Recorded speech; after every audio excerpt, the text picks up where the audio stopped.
मैं तोहसे पूछिला बेटा हो कवन लाल कौने गुण रहल कुंवर रे ललनवा। अरे कौने गुण रहल कुंवर रे ललनवा। बाबा मोर गईले न मलिया दुकनिया। अरे मौरा बिन रहले कुंवर रे ललनवा। अरे मौरा बिन रहले कुंवर रे ललनवा। बाबा मोर गईले ने मलिया दुकनिया। अरे मौरा बिन रहले कुंवर रे ललनवा।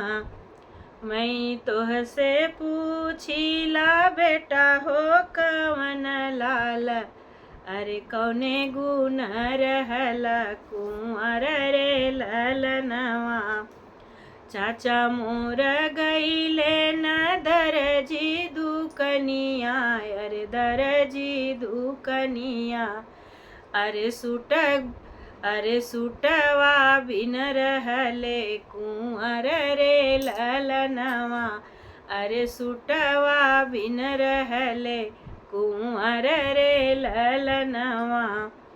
मैं तोहसे पूछिला बेटा हो कवन लाल अरे कौने गुण रहल कुंवर रे ललनवा। कौने गुण रहल कुंवर रे ललनवा। भैया मोर गईले निमोछी दुकनिया। अरे जूता बिना रहले कुंवर रे ललनवा। अरे जूता बिना रहले कुंवर रे ललनवा।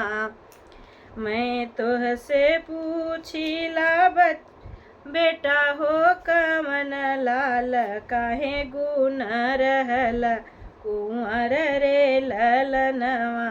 अरे काहे गुण रहल कुंवर रे ललनवा।